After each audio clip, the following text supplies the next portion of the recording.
Cette émission est conçue et réalisée par des membres de la communauté en collaboration avec Nous TV.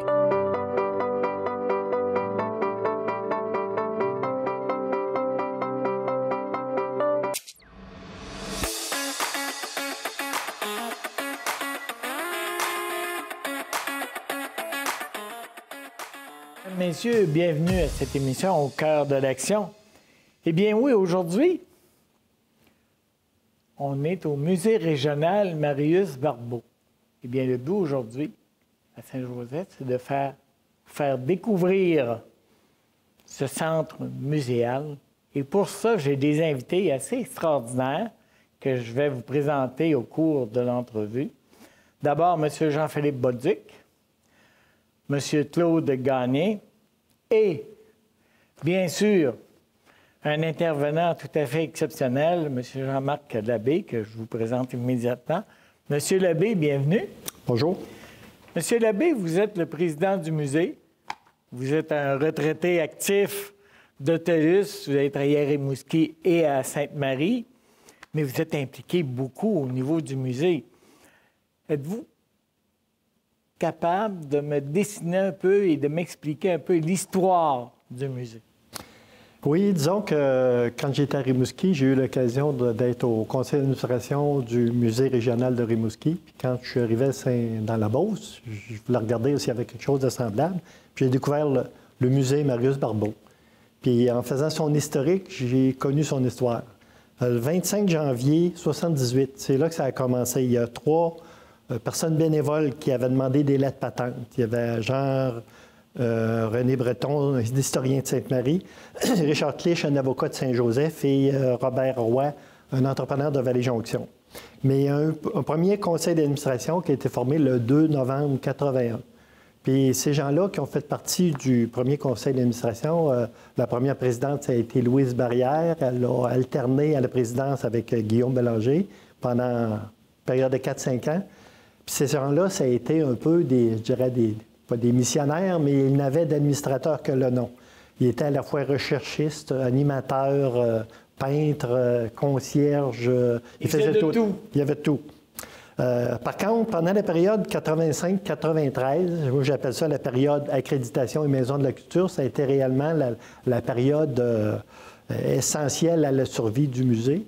C'est que pendant qu'on faisait une demande d'accréditation auprès du ministère de la Culture, il y avait une mobilisation des citoyens de la municipalité pour convertir l'ancien couvent des Sœurs de la Charité, qui avait quitté pour Québec, qui avait danger de destruction. Il y a des gens qui ont dit non, il faut faire quelque chose avec ça. Fait que là, ils ont réussi à aller chercher de sauver le patrimoine, finalement. Sauver le patrimoine. Fait qu'ils ont réussi à trouver des subventions et rénover la bâtisse pour y installer de façon très correcte le musée Marius-Barbeau, la Société du patrimoine de Beauceron et la bibliothèque municipale de Saint-Joseph.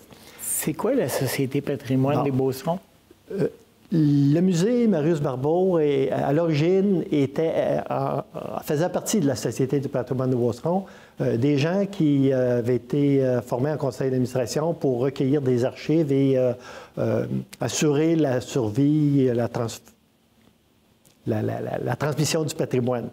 Puis Robert Clich et sa femme, Madeleine Ferron, avaient fait des recherches, puis non seulement avaient trouvé des archives, mais surtout des artefacts, des moules à sucre, des choses de même. Puis à un moment donné, il avait été dit que c'était important d'avoir un organisme différent pour traiter les objets. Donc, la Société du patrimoine de Beauceron s'occupait des écrits, des photos, alors que le musée, bien, tout ce qui est pièces...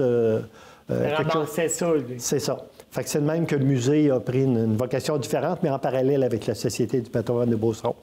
Alors, l'ouverture officielle du nouveau musée, d'abord, le musée a été accrédité en 1992. C'était la 40e institution muséale reconnue au Québec.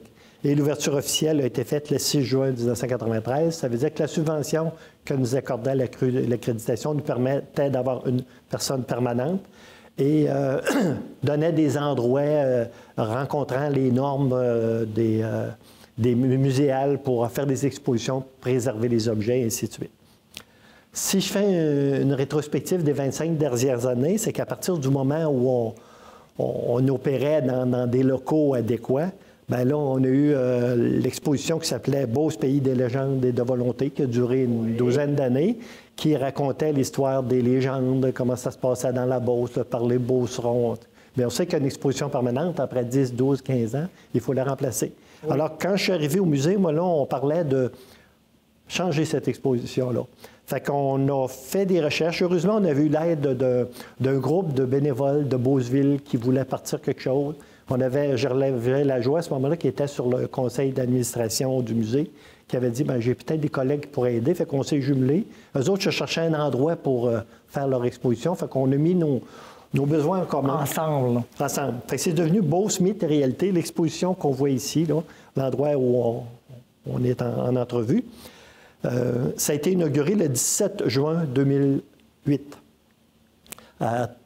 Parallèlement à ça, il y a eu toutes sortes d'expositions. Il y a entre autres le concours d'œuvres d'art qui, au début, est parti avec une seule MRC, puis graduellement a rajouté l'ensemble des MRC du territoire de Chaudière-Appalaches. Les 3 MRC se sont regroupés finalement. Au début, puis à la fin, il y avait 10 MRC. Le concours a eu lieu pendant 10 ans. Ça a permis à des artistes de se faire connaître, d'exposer, de faire connaître la culture. Pendant ce temps-là, pendant 35 ans, bien, c'est sûr qu'on opérait au musée, on avait toutes sortes d'activités. On avait aussi notre personnel qui avait une influence dans le milieu. On avait des gens qui servaient comme personnes ressources pour monter des expositions pour des petits organismes. On avait notre directrice, Joanne Lessard, qui était là pendant... Ça, oui. C'est important, là, où justement, vous êtes en train de me le mentionner, Mme Lessard. Elle a été là pendant combien d'années? 35 ans, à peu près. 35 ans? Oui. Puis elle a réellement un rôle de leader dans le milieu en s'impliquant dans plusieurs comités qui sont au niveau du CLD, de la MRC, de Tourisme Chaudière-Appalaches. Fait que, veut pas, ça faisait connaître le musée, puis ça faisait, en tout cas, je pense que notre rôle de leadership est important, il faut qu'on soit présent. Alors, elle a été présidente de Tourisme Chaudière-Appalaches pendant 2007 à 2011, puis elle a été nommée personnalité touristique de Tourisme Chaudière-Appalaches en 2013.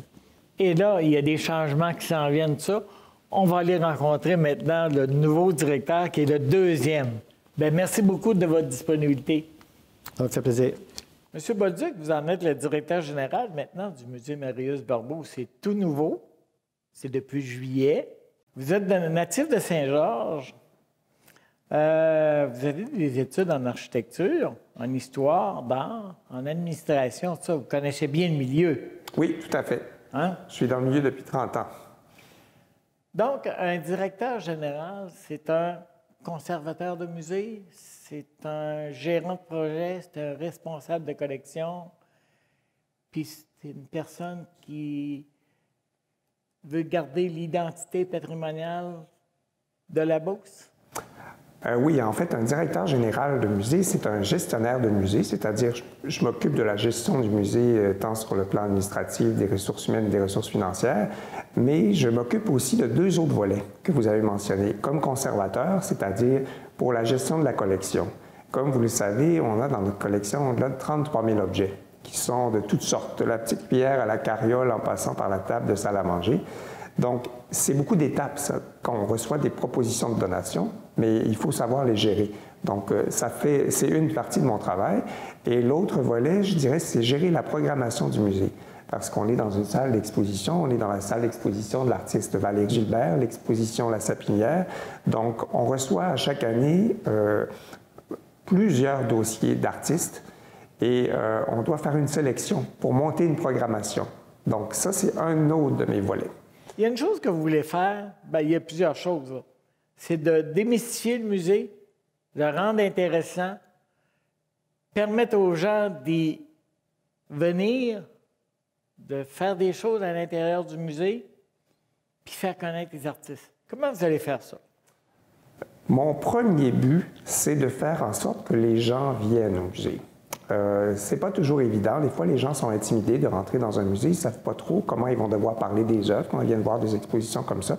Mais c'est pas important. L'important, c'est qu'ils viennent, qu'ils regardent les œuvres, qu'ils apprécient, puis qui se laisse émouvoir par les œuvres. Donc oui, je veux que, peu importe l'âge, qu'on ait des visiteurs, que ce soit des jeunes par le biais des écoles, parce que je veux beaucoup développer ce volet-là, c'est-à-dire créer des activités pour les étudiants des écoles. Donc des ateliers avec les jeunes qui vont venir ici, qui vont demeurer ici un certain temps, qui peuvent venir passer une matinée, une journée complète. Donc on élabore des activités en lien avec leur programme pédagogique. Et pour qu'il y ait un côté acquisition de savoir. Donc, c'est pas juste de venir regarder des œuvres et puis on fait 2-3 petits dessins. Il faut que ce soit rattaché au plan académique. Donc, oui, je veux développer tout le volet de rejoindre les écoles, mais aussi faire en sorte que les gens de la région du Québec viennent à notre musée. Les gens de Saint-Joseph aussi. J'ai essayé toutes sortes de choses l'automne dernier pour faire en sorte que les gens viennent au musée. On a tenu un 25e anniversaire de la bibliothèque de Saint-Joseph. Les membres du Cercle des fermières de Saint-Joseph ont tenu une assemblée mensuelle chez nous. J'ai expérimenté différentes formes et je suis ouvert à différents types d'expérimentation pour que les gens viennent, pour une raison ou une autre, faire une petite tournée au musée. Ça, pour moi, c'est vraiment mon plus gros défi. Mais je suis perspicace et je suis sûr que je vais y arriver. Parce que vous voulez vraiment, là, on l'a mentionné justement quand on avait préparé l'émission aussi, vous voulez vraiment que les gens s'accaparent le musée. Je l'ai dit depuis que je suis entré en fonction en juillet dernier, je veux que le musée devienne un moteur dans la communauté, que ce soit un agent mobilisateur et aussi que les gens sentent que c'est un port d'attache. Parce qu'on a une belle collection, on a 33 000 objets, on a des belles expositions, mais c'est pas juste pour moi, pour mes employés, pour l'équipe, les gens du conseil d'administration, des comités, ce beau musée-là. Il faut que les gens se l'approprient. La collection, elle ne m'appartient pas, elle appartient à la population. C'est votre mémoire, c'est l'identité culturelle, c'est le patrimoine de la Beauce. Alors, il faut que vous le voyez. J'essaie par toutes sortes de façons de le présenter, par des expositions. Des fois, je fais des petites expositions à l'extérieur des murs du musée pour qu'on voit différents objets qui nous appartiennent, qui vous appartiennent. Donc, c'est votre musée. Que les gens sachent que ça, c'est ici et qu'ils peuvent venir le voir, tout ça, là, savoir ce qui s'est passé antérieurement et découvrir que c'est encore conservé. Oui, parce que c'est important, là. En fait, je voyais les petits-enfants de ma nièce qui sont venus l'automne dernier et je leur présentais des objets dans les réserves. Puis, il n'y avait aucune idée de ce que c'était ces objets-là parce qu'ils vivent en 2018. Mais c'est une façon de voir comment la vie se passait dans le passé. Il faut voir ces objets-là, essayer de comprendre à quoi ça servait. C'est une belle leçon d'histoire de venir au musée. Il y a toute une partie de la population qui n'est pas au courant, là. Non. En fait, moi, je fais le pari qu'une fois qu'on vient au musée une première fois, on a le goût de revenir. Et je me rends compte que ça marche. Puis je le dis souvent, si vous avez des idées, il faut me téléphoner, venir me voir au musée, me les proposer, puis on va les mettre de l'avant. Parce que c'est en faisant des tests comme ça qu'on réussit à faire en sorte que les gens ont le goût de venir au musée puis qu'ils ont le goût de nous présenter des activités. Il ne faut pas que les gens pensent qu'un musée, c'est un vieil espace poussiéreux où il y a toutes sortes d'objets qui ne servent plus à rien. Non, c'est un musée vivant avec des objets anciens, mais qui peuvent servir à comprendre ce qu'on vit maintenant. Puis il y a des œuvres d'art qui sont magnifiques, qu'il faut prendre le temps de regarder. Ça nous permet de découvrir tout un univers. Il y a des tas d'artistes qui font des magnifiques œuvres. Il faut prendre le temps d'aller voir qu'est-ce qu'ils nous disent. Qu'est-ce qu'on trouve au musée? Les gens vont nous parler, ouais, mais y a-t-il une salle pour la céramique de Beauce? Parce que la céramique de Beauce, ça a fait partie de l'histoire des Beaucerons. Oui, en fait, on a 2 expositions permanentes en ce moment. On a l'exposition sur l'identité culturelle et patrimoine de la Beauce, qui est au 2e étage. Et il y a une autre exposition aussi au 2e étage qui est reliée à l'industrie de la céramique de Beauce. Donc, on présente les œuvres depuis les tout débuts jusqu'à la fin de cette grande œuvre. Et ce sont des magnifiques œuvres. Je pense que tout le monde en Beauce doit avoir une pièce de céramique de Beauce dans son armoire, quelque part, parce que l'engouement a été très grand. On a eu des cadeaux. Ça a été très fort comme expérience. Et avec le recul, je me rends compte à quel point ils ont produit des très beaux objets. Des objets utilitaires, mais il y a aussi ils ont fait venir des designers importants pour insuffler un nouveau style aux œuvres de céramique de Beauce. Et je dois dire que le résultat est vraiment réussi parce qu'on a des beaux objets dans la collection. On en a presque 8000 dans notre collection des pièces de céramique de Beauce. Et ça, c'est accessible? Oui, c'est accessible par le biais de la salle d'exposition sur la céramique de Beauce. Mais de temps en temps, c'est ça, comme je vous disais, je fais des petites expositions un peu partout dans la Beauce. Puis là, ça me permet de les présenter sous différentes thématiques. Donc, il y a quelques salles ici au musée, là. Oui. Qui ont des vocations différentes. Oui, c'est ça. Il y a la grande salle du deuxième, où on parle de l'identité culturelle et du patrimoine de la Beauce, la céramique de Beauce. Et on a 2 salles d'exposition temporaire. Une plus petite, celle dans laquelle on est, qui présente l'exposition de Valérie Gilbert, et une autre beaucoup plus grande au 3e étage. Et ces 2 salles-là sont dédiées à des projets qui sont sélectionnés par le biais de l'appel de dossier. Donc, ce sont des artistes de la Beauce, mais aussi des artistes de partout au Québec.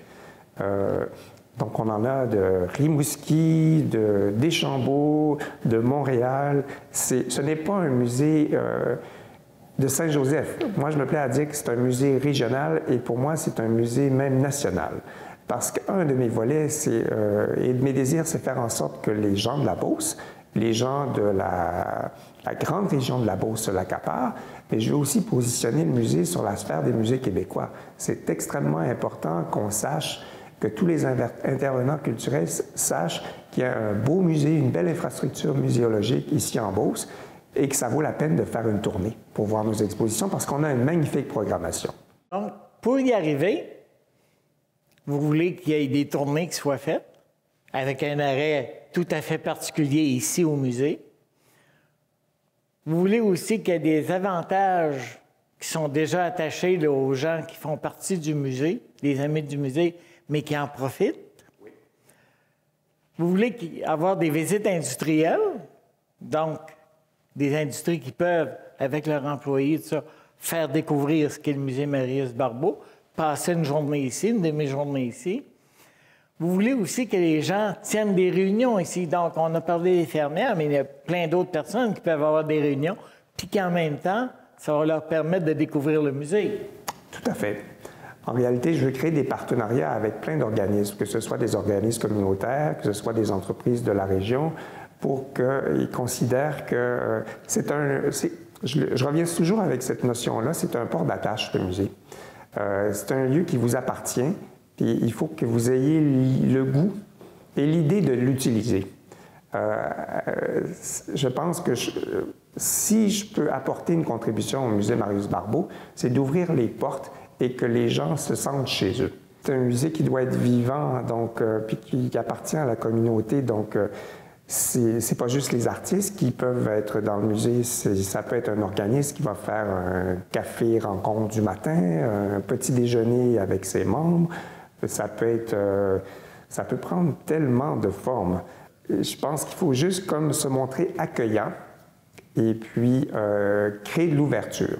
Depuis le mois de juillet, je vois que j'ai les fruits de cette attitude-là.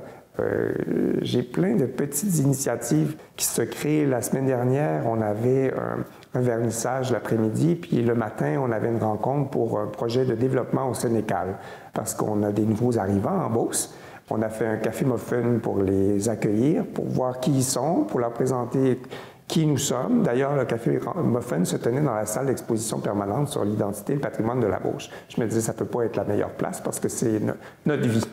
Alors, il y a eu des retombées à ça, et entre autres, cette petite rencontre-là pour un projet de développement au Sénégal. Alors, on est loin du musée traditionnel, là, quand on est rendu à ouvrir les portes pour une rencontre comme ça, un dimanche matin. Et en plus, non seulement des invités, mais je pense que vous avez l'intention de vous déplacer aussi à l'occasion? On fait de temps en temps des petites expositions sur différents thèmes. Les bibliothèques des municipalités avoisinantes font appel à nous pour réaliser des petites expositions. Là, on a un gros projet qui est en lien avec la vie de Marius Barbeau, dont on va célébrer le 50e anniversaire de son décès cette année. Donc, on a une anthropologue qui est en train de mener une recherche sur, je dirais, le bagage que nous a transmis Marius Barbeau. On le connaît comme un folkloriste, un ethnologue, quelqu'un qui a été très, très actif, mais ça va beaucoup plus loin, je pense, que l'héritage qu'on connaît. Donc, Isabelle Matt, notre anthropologue qui s'occupe de cette recherche-là, est en train de réfléchir à la question et il va y avoir une conférence en lien avec le fruit de ses recherches. Il va y avoir une petite exposition itinérante qui va se déplacer dans la région pour présenter Marius Barbeau, non seulement ici au musée, parce qu'on en parle, c'est le musée Marius Barbeau, mais il faut faire en sorte que les municipalités, les gens, les citoyens puissent savoir, ben oui, on a un personnage éminent, illustre, qui a été actif et qui est natif de la Beauce, ben on va se l'approprier, on va comprendre quel est son héritage. Ça va être à suivre? Oui, effectivement. J'espère que vous allez être là pour nous en faire part, puis qu'on sera avec vous pour le diffuser. J'espère que je vais être là encore très longtemps. En tout cas, j'ai des projets pour très, très longtemps. Quand je vous regarde les yeux là, brillants comme ça, je pense qu'ils ont quelqu'un en main là, pour aller loin avec vous. Merci beaucoup de votre disponibilité. Oui. On va aller voir maintenant parce que vous avez des projets aussi. On va en parler avec un autre de vos collaborateurs. Effectivement. Monsieur Gagné, il y a des projets spécifiques ici. Vous êtes le chargé de projet. C'est quoi le projet que vous avez développé dans les 3 ans pour lesquels vous avez été employé ici? Moi, ce que j'ai à développer, c'est le projet Chaudière-Appalaches en œuvre. Le premier jet a été déjà réalisé. Ça a débuté en septembre et puis l'exposition a eu lieu en janvier. Fait que c'est vraiment un projet là, qui est en cours pour les 3 prochaines années. Premier jet jusqu'au 3e jet, en fin de compte, parce qu'il va y avoir 3 éditions de ce projet-là. C'est un projet, justement, qui a été mis en place là, dans les 10 MRC de la région de la Chaudière-Appalaches pour donner une occasion aux artistes de tous les niveaux de participer à un concours d'œuvres d'art, en fin de compte. C'est vraiment ça le but ultime. C'est vraiment de donner une occasion aux artistes de participer à un concours de grande renommée dans un lieu d'exposition renommé aussi, oui. On va y revenir parce que il y a un financement autour de ça. Oui. Ça vient d'où? Le financement vient du ministère des Affaires municipales et de l'Habitation, le MAMAH, là, dans le langage courant. Et puis, ça a été attribué par le biais de la table régionale des élus municipaux de la Chaudière-Appalaches, qui est le TREMCA aussi. En fin de compte, c'est les préfets des MRC qui ont choisi un ensemble de projets qui bénéficieraient à la région ici. Et puis, dans ces projets-là, justement, dans les projets culturels, celui de Chaudière-Appalaches en œuvre a été retenu, en fin de compte, oui. C'est le but aussi du renouveau, qu'on a parlé avec le directeur général de ça aussi, de rendre le musée accessible à la population et aux artistes. Exactement, c'est ça, parce que c'est un musée régional, ça fait que sa vocation, c'est vraiment de desservir toute la région. Oui, il y a des lieux d'exposition où est-ce qu'on a des artistes qui sont invités à exposer, à présenter des expositions, mais d'avoir aussi un concours avec un volet peut-être un peu plus populaire, puis qui permet à des artistes, justement, qui sont... Ça peut être un artiste débutant qui va présenter son projet, puis le jury de sélection, il peut considérer que l'œuvre qu'il présente est valable, puis qu'elle va être sélectionnée pour être exposée ici. Ça fait que c'est vraiment une belle occasion pour des artistes de présenter leur travail dans un contexte justement reconnu, un contexte de concours reconnu par le milieu des arts. Un concours aussi qui est avec jury, ça aussi c'est important. C'est vraiment des jurys, des artistes professionnels qui ont fait la sélection des œuvres. Ça fait que c'est vraiment de quoi d'une grande valeur là, pour les artistes. Comment les artistes peuvent s'inscrire ou y participer? Actuellement, là, c'est ça, la première édition est terminée. Ça veut dire que pour la prochaine édition, nous, on fait toujours un appel, pas un appel de dossier dans ce cas-ci, c'est plus une inscription à participer au concours. Fait que ça se fait vraiment à partir de chaque MRC. Dans les 10 MRC de la région, les agents culturels voient à diffuser l'information pour que des artistes puissent s'inscrire. C'est un formulaire tout simple à présenter où est-ce que les artistes présentent, justement, choisissent l'œuvre qu'ils vont nous présenter. De là, à partir de ce moment-là, les œuvres qui sont présentées, nous, on fait une présélection parce qu'ici, c'est un lieu où on ne peut pas recevoir toutes les œuvres. Ça fait que chaque MRC, pour la dernière édition, on avait 5 œuvres par MRC qui étaient sélectionnées. Fait que le même processus va avoir lieu ou semblable là, pour la deuxième édition. Fait que dans chaque MRC, on va sélectionner un certain nombre d'œuvres qui, après, sont amenées ici.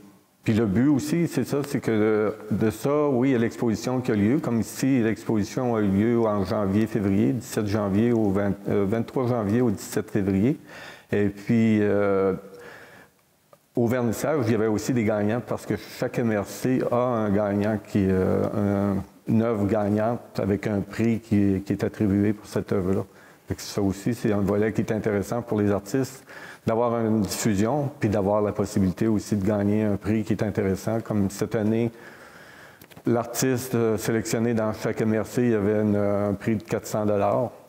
Puis le Grand Prix Desjardins, qui était attribué justement à un artiste sur l'ensemble des 50 œuvres qui étaient présentées. Il y avait le Grand Prix Desjardins qui est d'une valeur de 1 000 $ qui était attribué.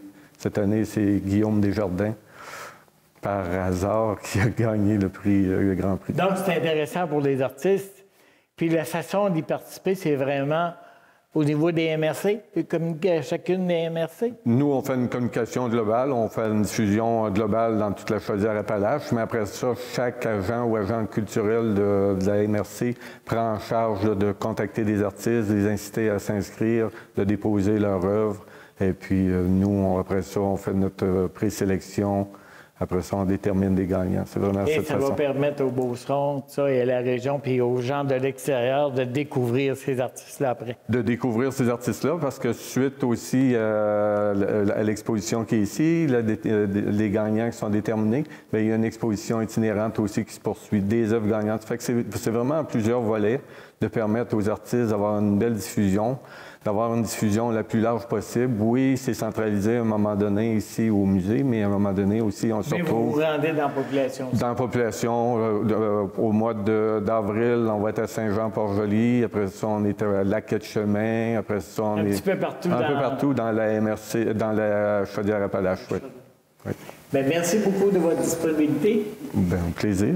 Et vous, chers téléspectateurs, vous venez avec moi de découvrir le musée Marius Barbeau, où il faut que ça devienne une escale obligatoire en Beauce, à Saint-Joseph. C'est une destination culturelle, c'est une destination touristique, dans le but de faire rayonner les artistes locaux, les artistes régionaux, la réalité patrimoniale que nous possédons. Et que plusieurs me disaient, c'est où tous ces objets-là? Eh bien, venez les découvrir au musée Marius Barbeau. C'est à vous. Ça vous appartient. Vous avez attendu le directeur général qui vous a dit, c'est un chez vous. Vous pouvez y entrer. Vous pouvez venir faire des activités.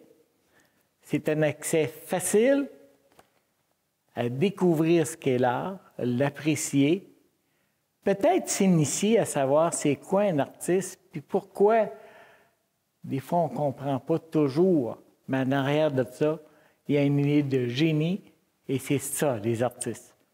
Merci d'avoir été là. À la prochaine du Cœur de l'Action.